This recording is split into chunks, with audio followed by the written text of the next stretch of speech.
Hey there, Facebook Nation, coming at you again. It's been about a month. The roses are doing lovely.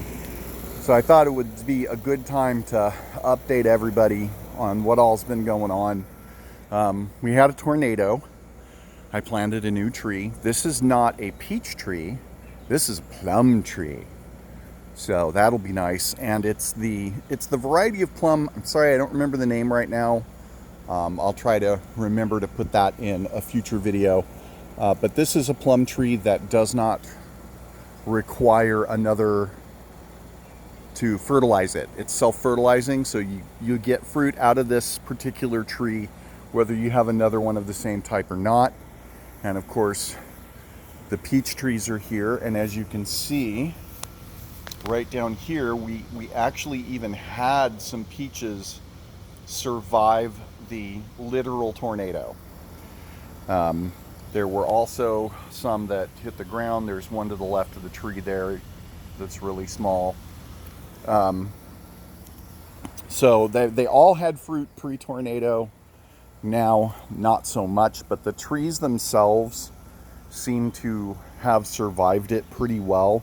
And typically with peach trees, you might get some fruit the first year, but then it's going to be, another couple of years, probably at least, possibly even 3, because the tree is going to spend a certain amount of time growing. And with these having had, like you can really see on this leaf here, a certain amount of damage, that's all storm damage. That's not like insects or something.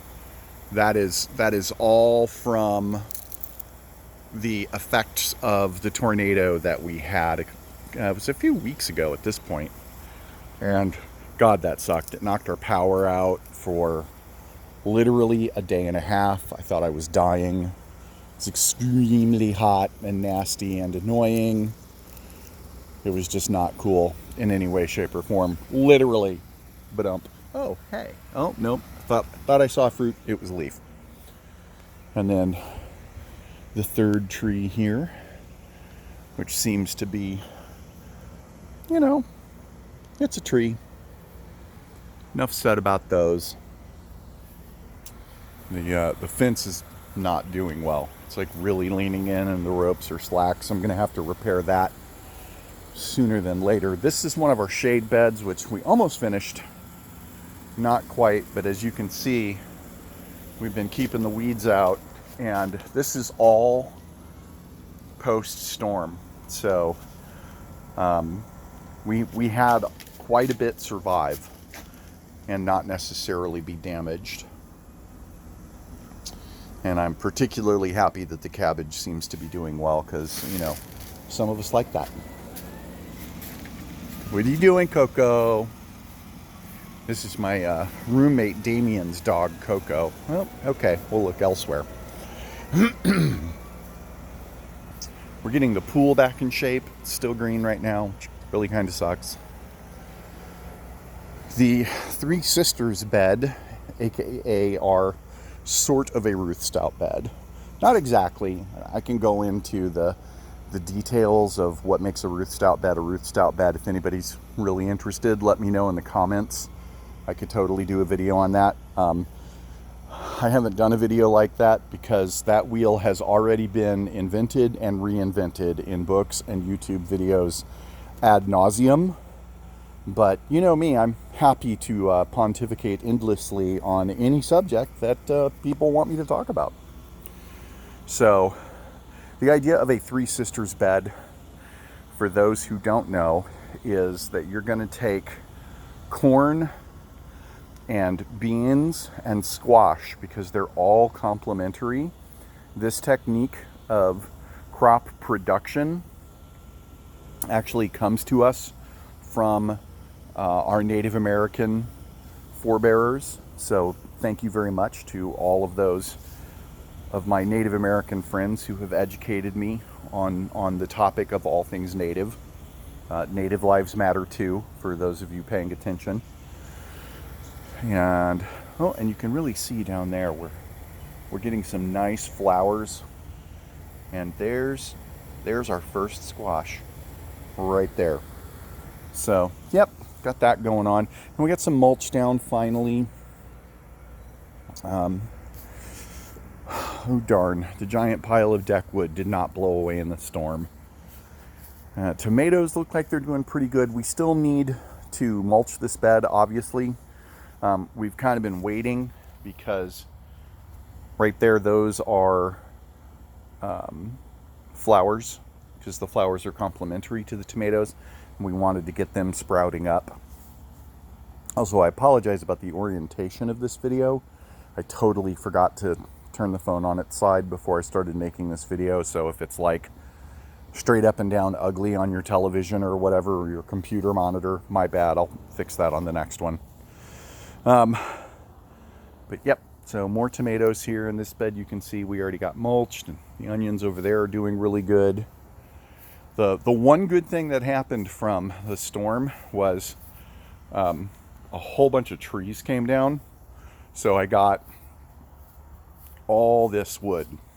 This is all from, except for the frame here, which I got to take apart. But all the rest of this wood is all cut and came down from stuff in the neighborhood. And then I believe this is peppers, maybe? No, it looks more like pickles. I know it's not tomatoes. That much I'm certain of. Oh, right. The cages went over the peppers. These are the peppers here. And our onions came back from last year.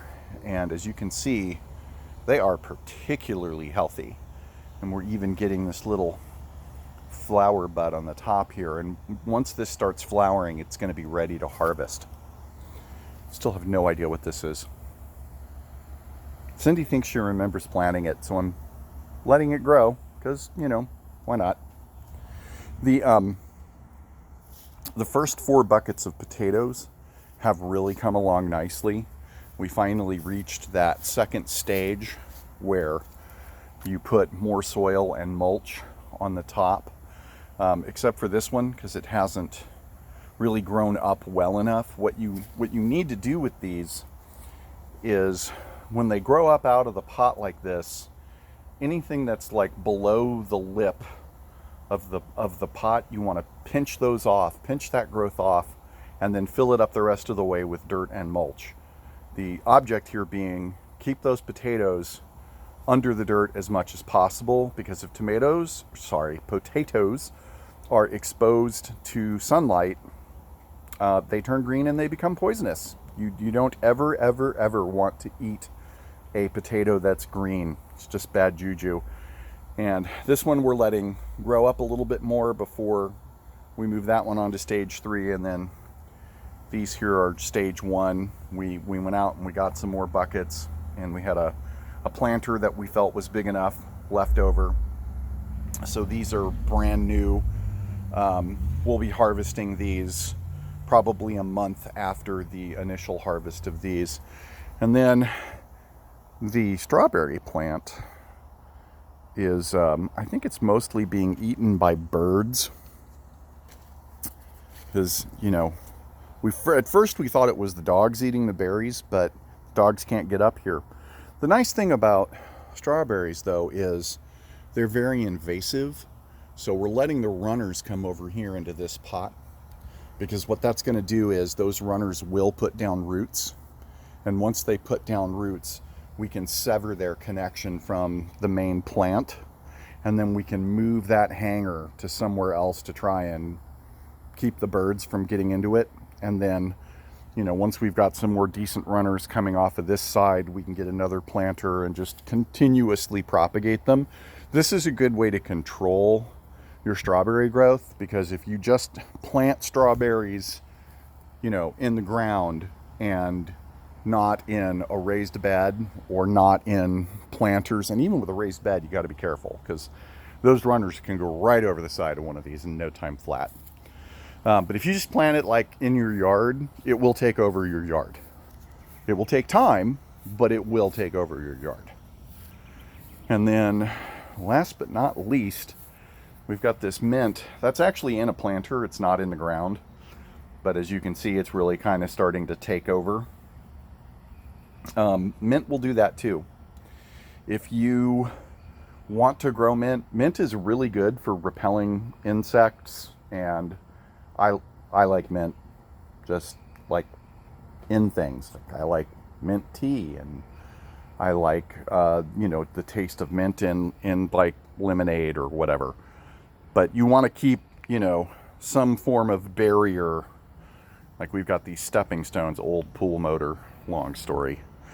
Because otherwise it's going to do the same thing. It's going to completely take over your yard. Okay, little Miss Bossy. I will let you in the house. There you go. She's not going to stop barking. She never stops barking. So, yeah, still got some mulch to put down, and we had some additional things that we thought about planting. I don't know if we're going to get to do that this year. I'm not like a full-time gardener or an influencer or a YouTube video person. So, I'm trying to go back to work when the COVID nightmare is over, doing what I do, which is, I'm a senior Linux systems administrator, so I primarily work in the financial technical arena. So I may not have time because people are hiring again and people are starting to go back to work. But one thing I want to do, you can see I've put this tree kind of ahead of and sort of triangular pattern here to the other two. And I can do that same thing here. I can basically put another tree, like probably right about here, and then it'll have that same orientation to these two. Maybe a little closer this way. Yeah, that's about right. So that way it'll be pretty much the same distance from this tree that these trees are from one another, and then it'll be kind of in the middle distance between these two and one row forward. But I'm not sure what to get. We're thinking something in the same family, so that means peaches, pears, cherries, those all work. I could also technically do like a blackberry type of a tree, but those have a tendency to also creep and crawl. So if we're going to do that, the other rose bush over here, I forgot. If we're going to do that, then we probably want to repair or replace this fence so that it's got something to climb and move along. I love the color of these. They are amazing. They don't smell at all, but I love the color. And then all the rest of this has got to get severely mowed down. We had to replace the pool pump, so that's the new one. And we're having the same issue that we did before, where it's clogged. We think it's happening because when the other pump died, it was still kind of barely pumping, and we think leaves got into the traps or something and got sucked into the pipes. So it is what it is. We'll get it fixed, and we'll have a big old pool party at some point, and all of the cool kids, which is pretty much everybody who's subscribed to my channel, will be invited. So yeah, that's it. The front yard's really not very different. There's a little bit of mulch that got put down, and there's two roses that are showing growth but haven't really started to bloom yet. I'll probably make sure to catch those in the next video. If there's something in particular that you're interested in us growing or doing, or something that you want to learn about with regard to permaculture or gardening, let me know. Let me know in the comments. Like I said, I am happy to talk about anything people are interested in hearing. If you have an idea for, something else that we can plant. I hate grass. I'm allergic to it. I don't like the smell. It makes me sneeze. It makes my sinuses close over. It stops me from breathing. So if before we leave I can replace all of this grass with space that grows food, like, I will be very happy. And, you know, I don't even know if we're ever going to leave this house. So that's not like there's a definitive plan or anything in place, but I haven't made any secret of the fact that I'm only living here in Joliet because of my two youngest children. And when they're grown and gone off to college or whatever they want to do, then, you know, there's nothing stopping us from finding a inexpensive piece of land somewhere that's good for growing things on and moving there. So, something to think about. I've got friends who've moved down to Tennessee and they like it down there, and I've got friends in like Northwest Arkansas, which is some of the best fertile ground to grow stuff in on the planet. And, you know, unlike Illinois, it's not terminally flat. So yeah, lots of choices. Plus there's a lot of IT stuff in Northwest Arkansas now. So who knows? But that's pretty much it for this update. Hope you guys enjoyed the video. Let me know if there's anything else that you want me to cover. And as always, please click like and subscribe if you haven't, and click the notification bell. And feel free to share this video with any friends who you think might also be interested in, you know, turning a moderate-sized backyard like this into something that produces food. It helps with emergencies and times like the COVID nightmare that we're all dealing with. And food that you grow and pull out of the ground yourself honestly just tastes better. It really does. And it's probably better for you. So that's it for now. You guys have fun, and I'll catch you in the next video for sure. We'll go out staring at the plum tree. Bye.